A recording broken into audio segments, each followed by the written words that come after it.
Amot asam, agawat o, arahat o, sama, sambut asa, namot asa, agawat o, arahat o, sama, sambut asa, namot asa, agawat o, arahat o, sama, sambut asa.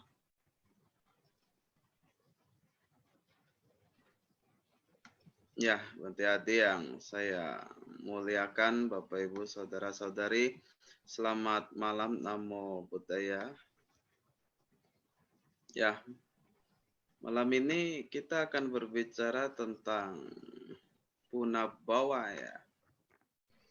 Ya, karena beberapa dari umat Buddha yaitu kebanyakan tidak bisa membedakan ya apa itu uh, yang disebut dengan Punabbawa dan apa itu yang disebut dengan reinkarnasi. Ya, jadi dua hal yang sebetulnya berasal dari induk yang sama, ya tetapi memiliki pengertian yang sebetulnya cukup berbeda. Ya, bukan sedikit berbeda, tapi sangat berbeda. Itu adalah dua konteks yang berbeda sebetulnya. Reinkarnasi dan Punabbawa itu bukanlah sesuatu yang bisa dikatakan hampir sama, tidak. Yang sama adalah sama-sama mati. Ya, itu yang sama. Ya, tetapi yang lainnya, ya keterangan lainnya, ya itu adalah sesuatu yang berbeda. Ya, berbeda. Kenapa? Karena di sini yang membedakan adalah konsep daripada kelahiran kembali ya dari Punabbawa dan reinkarnasi. Ya, di mana reinkarnasi yaitu adalah sebuah konsep yang dimiliki oleh Mahayana pada umumnya yang berasal dari pandangan Weda. Ya, pandangan Weda memiliki konsep tentang kelahiran kembali ya walaupun berbeda. Ya, tetapi konsep reinkarnasi yang memiliki pondasi dari pandangan Weda. Ya, dari pandangan Weda, mereka percaya bahwa apabila mereka meninggal, ya mereka akan terlahir kembali, ya tetapi konsep terlahir kembali di sini yang memiliki perbedaan, yaitu mereka percaya bahwa apabila mereka meninggal dan kemudian lahir kembali, yang berubah itu adalah jasmani. Ya, sedangkan apa yang disebut dengan atma, ya dalam bahasa masyarakat kita disebut dengan roh atau jiwa, ya mereka percaya bahwa atma itu adalah sesuatu yang sama. Ya, atma itu adalah sesuatu yang eternal, ya immortal, yang tidak bisa mati. Ya, karena atma ini adalah bagian dari Brahma dan bagian dari Brahma itu adalah sesuatu yang seharusnya suci. Dan sesuatu yang seharusnya suci dan merupakan bagian dari Brahma itu adalah sesuatu yang eternal, yang tidak akan musnah, tidak akan hancur, tidak akan mati. Ya, jadi kaum Weda itu percaya, ya kaum Brahmana Upanishad itu percaya bahwa apabila mereka mati, yang mati itu adalah fisik. Mereka tidak mengalami kematian. Oleh karena itu mereka disebut dengan kaum eternalis. Ya, kaum eternalis dua pandangan ekstrimnya pada zaman Sang Buddha dulu. Yang satunya adalah kaum nihilis.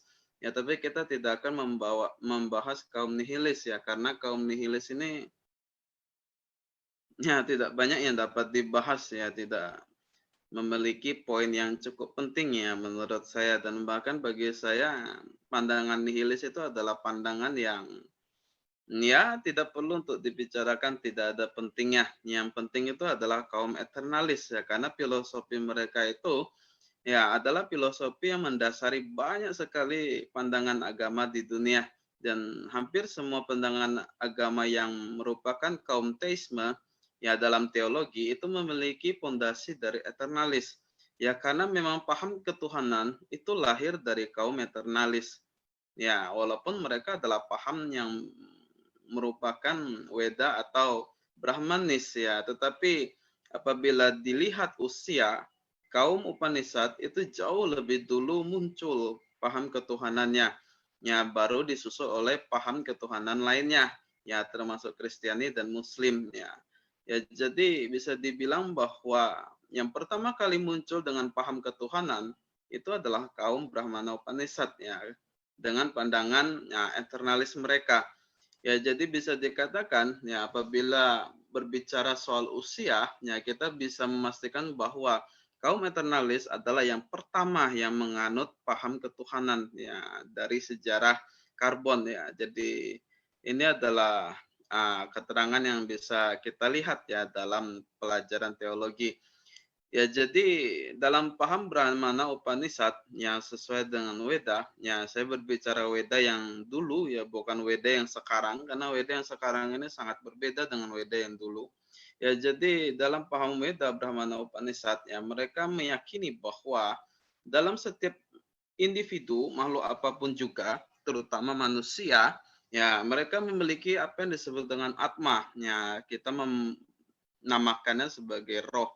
Ya, Atma ini adalah sesuatu yang abadi. Ya, Atma ini adalah bagian dari Brahma.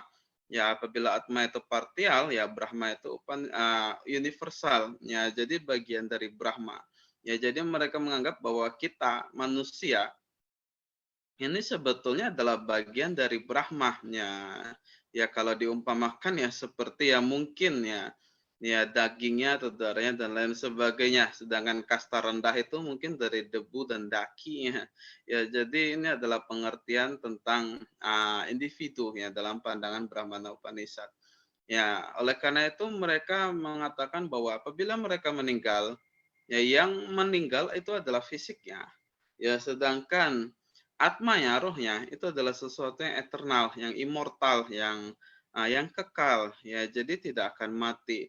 Oleh karena itu mereka menamakan ini sebagai reinkarnasi, incarnation, reincarnation. Ya, incarnation itu menjadi kembali. Nah, incarnation itu artinya menjadi kembali. Ya itu adalah pengulangan. Ya, reincarnation ya berarti uh, menjadi kembali ya atau membentuk kembali. Ya, jadi bisa dikatakan sebetulnya kelahiran itu adalah membentuk kembali fisik. Ya, ini adalah pandangan Upanishad yang tentang reinkarnasi. Ya, dalam bahasa sederhana itu berarti isinya sama, wadahnya berbeda. Ya, ini sangat berbeda dengan paham punabbawa. Ya, karena punabbawa, isi dan wadah itu adalah dua hal yang berbeda. Ya, jadi bisa dikatakan reinkarnasi itu seperti kita memindahkan air ya dari wadah ke wadah lain. Ya, misalnya Anda memasak air. Ya, air itu pertama dipanci. Ya, atau ya alat lainnya untuk masak air. Ya, saya contohkan dari panci. Kemudian air yang sudah dimasak itu kita pindah. Ya, mungkin pindah ke teko, ya mungkin kemudian dari teko pindah ke gelas, ya dari gelas pindah ke perut ya. Jadi ya ini adalah seperti reinkarnasi. Isinya sama, air. Ya, air yang sudah dimasak, tetapi wadahnya berbeda. Ya, dari panci ke teko. Ya, ini adalah dua hal yang berbeda. Ya, wadah yang berbeda. Dari teko ke gelas, ya, ini juga berbeda. Ya, tetapi isinya sama, sama-sama air yang telah dimasak. Jadi, reinkarnasi adalah teori di mana ya kita pada saat meninggal dan terlahir kembali, ya memiliki inti yang sama, ataknya sama. Ya, tetapi fisiknya berbeda, rupanya berbeda. Ya, jadi memiliki konsep atta yang merupakan ada aku ya pada hal tersebut, ya pada individu tersebut atau pada makhluk tersebut. Ya, ini adalah inti dari pandangan reinkarnasi. Ya, jadi sederhananya reinkarnasi adalah proses di mana satu individu atau makhluk hidup ya terlahir kembali dengan atta yang sama seperti kelahiran kehidupan sebelumnya. Ya, sedangkan punabbawa, ya punabbawa ini adalah sesuatu yang sangat berbeda. Ya, tidak ada istilah atta dalam kelahiran kembali pada punabbawa. Ya, yang ada adalah anatta, yang dimana itu bukan aku. Ya, kenapa disebut anatta? Karena yang terlahir kembali adalah sama totali berbeda. Ya, Jadi total berbeda, bukan merupakan sesuatu yang sama, tidak ada yang terbawa dari kehidupan lampau. Ya, lalu muncul pertanyaan, kenapa kita ada ingatan masa lampau? Lalu kemana karma kita pergi setelah kita meninggal? Bukankah akan terus terbawa dalam setiap kelahiran? Ya, kenapa dikatakan punah bawa ini adalah clean state? Ya, clean state itu seperti Anda format hard disk secara total. Ya, jadi tidak ada yang tersisa, bahkan tidak satu cluster pun tidak ada yang bisa terrecovery. Ya, jadi total format ya. Dan punah bawa adalah sesuatu yang seperti hal tersebut. Tidak ada yang tersisa, tidak ada yang terbawa. Semua totali baru. Ya, semua adalah sesuatu yang baru. Ya, jadi punah bawa itu berbeda dengan reinkarnasi. Reinkarnasi isinya intinya yang masih sama. Sedangkan punah bawa semuanya berbeda. Ya, tetapi kenapa ada yang disebut dengan ingatan masa lampau? Ada yang disebut dengan patik sandewinya. Nah, ada yang disebut dengan kama. Ya, sebetulnya jawabannya sederhana. Ya, walaupun punah bawa adalah kelahiran kembali yang baru, yang betul-betul baru, luar dan dalam secara total, ya tetapi blueprintnya itu adalah blueprint yang bisa dikatakan berdasarkan dari kehidupan lampau. Ya, jadi seperti ya saya paling mudah mengumpamakan seperti program komputer. Ya, karena program komputer ini sangat identikal ya. Jadi program lama dan program baru ya itu adalah sesuatu yang identikal tetapi sama-sama memiliki blueprint yang kurang lebih sama. Ya, hanya saja yang berbeda adalah ya dua program yang berbeda. Program yang baru itu dibuat ulang secara total. Walaupun sama dengan program yang pertama, ya tetapi dua hal tersebut bukanlah dua program yang sama. Yang sama adalah codingnya. Ya, codingnya sama, desainnya sama, fungsinya sama. Ya, dan programnya sama. Ya, tetapi walaupun semuanya sama, itu bukanlah dua hal yang sama. Itu adalah dua hal yang berbeda. Ya, jadi punah bawa itu adalah kelahiran kembali di mana semuanya itu adalah terbuat baru, ya tidak ada hal yang lama. Hanya saja cetakannya, blueprintnya itu berdasarkan dengan kehidupan yang lampau. Ya karena data dan codingnya sama, ya maka informasi tentang kehidupan lampau itu juga ada.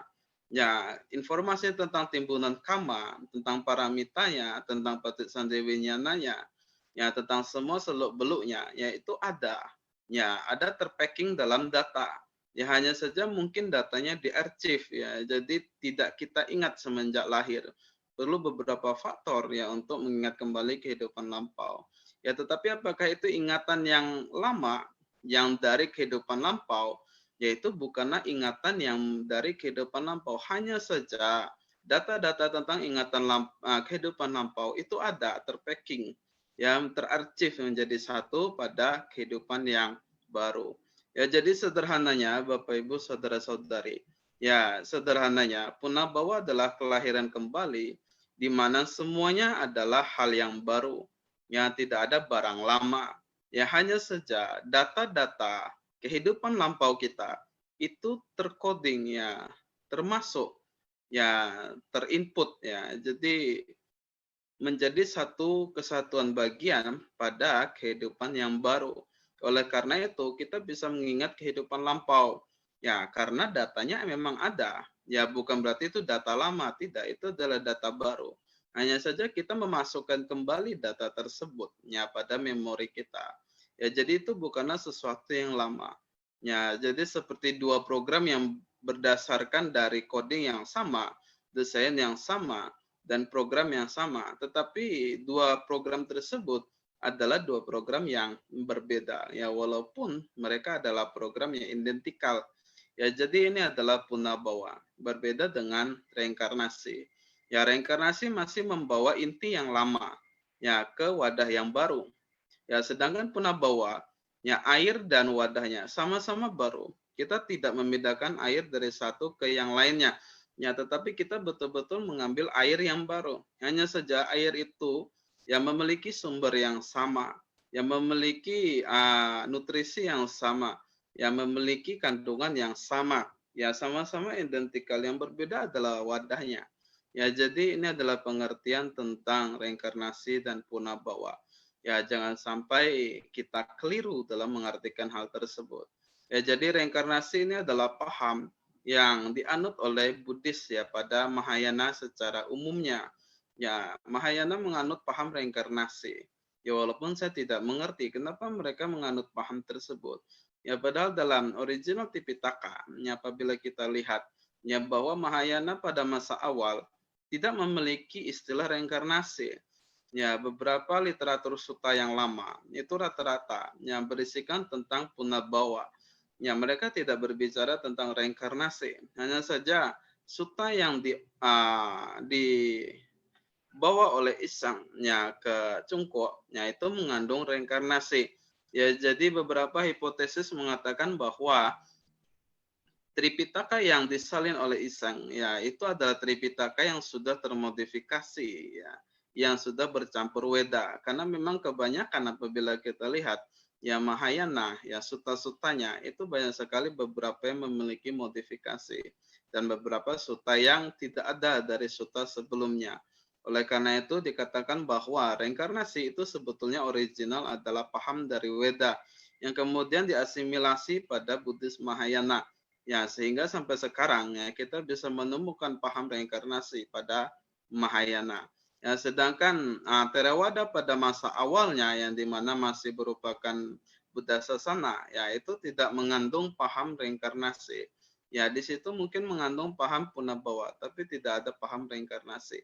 Oleh karena itu, ya para akademik menyimpulkan bahwa ya paham reinkarnasi itu adalah paham tambahan ya paham tambahan setelahnya ya setelah pada saat masa sektarian ya jadi pada saat Buddhis itu terpecah menjadi dua sekte ya Theravada dan Mahayana ya jadi bisa dikatakan paham reinkarnasi itu adalah paham baru yang maksud saya baru itu baru dimasukkan ya yang diambil dari paham Weda ya ini bisa dimaklumi karena memang Mahayana pada masa awalnya itu adalah kaum Buddhis yang bangsawan. Ya, pada saat itu memang ada beberapa biku yang bisa dikatakan berasal dari kaum bangsawan. Ya, mereka menginginkan ya keuntungan atau benefit yang mereka miliki sebagai bangsawan itu tetap ada walaupun menjadi seorang biku. Ya inilah kenapa ya bisa muncul perpecahan. Ya karena banyak sekali mereka yang kesulitan ya dalam kehidupannya, yaitu memilih menjadi biku ya untuk bisa dikatakan menghindari dari kesulitan tersebut. Dan pada masa itu bisa dikatakan adalah masa yang cukup kacau ya. Ya cukup kacau di masanya. Ya, jadi bisa dikatakan ya kebanyakan dari mereka yang menginginkan kehidupan yang agak nyaman ya. Maksudnya nyaman sini tidak banyak aturan karena pada masa itu banyak sekali aturan. Ya, jadi sebelum disederhanakan menjadi 227 ya pada masa itu banyak sekali aturan ya sehingga kebanyakan secara mayoritas yang memiliki motif tidak jelas yaitu memilih ya untuk ya kehidupan yang tidak banyak memiliki aturan ya sehingga terpecahlah menjadi Mahayana. Ya jadi bisa dikatakan pada masa itu ya pengaruh Weda itu cukup besar. Ya itu cukup besar karena bisa dilihat bahwa memang Buddhis lahir di negara yang pengaruh Wedanya pada saat itu adalah mayoritas ya. Sedangkan Buddhis sendiri itu adalah minoritas pada masa itu. Kita bisa melihat dari sutta-sutta yang ada bahwa ya sutta-sutta itu memiliki kemiripan ya dalam Weda. Ya salah satu ceritanya seperti Aganya Sutta. Ya apabila kita perhatikan ya literatur tentang munculnya dunia dan makhluk hidup itu kurang lebih sama seperti literatur tentang munculnya Brahma. Ya, bahkan nama dewa tertinggi itu adalah Brahma. Ya, jadi bisa dikatakan pengaruh Weda ya dalam Tipitaka ya itu cukup kental. Ya, oleh karena itu saya sering mengatakan bahwa tidak perlu melihat apa yang tersurat. Ya, tetapi cobalah menangkap esensi yang tersirat. Ya, karena apa yang diceritakan dalam Tipitaka ya itu adalah sesuatu yang bisa kita anggap sebagai sebuah cerita ya. Jadi tidak perlu terlalu prioritas ya pada cerita tersebut. tapi cobalah tangkap esensi dalam sutta tersebut karena memang hanya itu yang penting. Ya, kita bisa menganggap cerita tersebut sebagai sebuah cerita ya, sebagai sebuah mitos, sebagai sebuah dongeng yang menarik. Ya, tidak perlu terlalu kita prioritaskan. Apa yang tergantung dalam sutta tersebut, ya itu yang perlu kita prioritaskan. Ya, jadi Bapak Ibu saudara-saudari, ini adalah contoh perbedaan ya paham dalam Buddhis ya, yaitu reinkarnasi dan punabawa. Ya pada akhirnya dua paham itu adalah paham tentang kematian yang bisa dikatakan sampai sekarang ya sangat sulit untuk dicari faktanya. Apakah betul ya kematian seperti yang tertulis seperti itu? Ya, ini adalah salah satu pertanyaan yang ya bahkan sampai sekarang tidak ada jawabannya. Ya, yang terakhir adalah Bapak Ibu saudara-saudari. Ya, saya memberikan satu pertanyaan. Ya, tapi saya sangat sarankan tidak perlu dipikirkan ya, cukup diketahui saja. Ya, apakah dalam literatur Buddhis itu betul hanya ada 26 Buddha? Ya, bukankah dikatakan kita sudah hidup dalam masa yang tidak terhingga? Ya, kenapa hanya ada 26 Buddha? Ya, apakah karena Buddha sendiri tidak mampu mengingat lebih dari 26 ataukah tidak ada keterangan tentang lebih dari 26 Buddha tersebut? Ya, apabila ada, berapa? Ya, dan kenapa? Ya, jadi ya mungkin ini bisa menjadi salah satu contoh pertanyaan yang ya cukup untuk diketahui tapi tidak perlu dipikirkan. Ya, karena memang ini tidak ada jawabannya. Ya, tidak ada jawabannya. Ya, jadi cukup ketahui saja. Ya, saya rasa sampai di sini Bapak Ibu saudara-saudari apa yang saya sampaikan. Ya, semoga menambah pengetahuan kita dalam kehidupan sehari-hari. Ya, semoga kita selalu sehat ya dan juga selalu berbahagia. Terima kasih. Sampai sata bhawantu sukitata.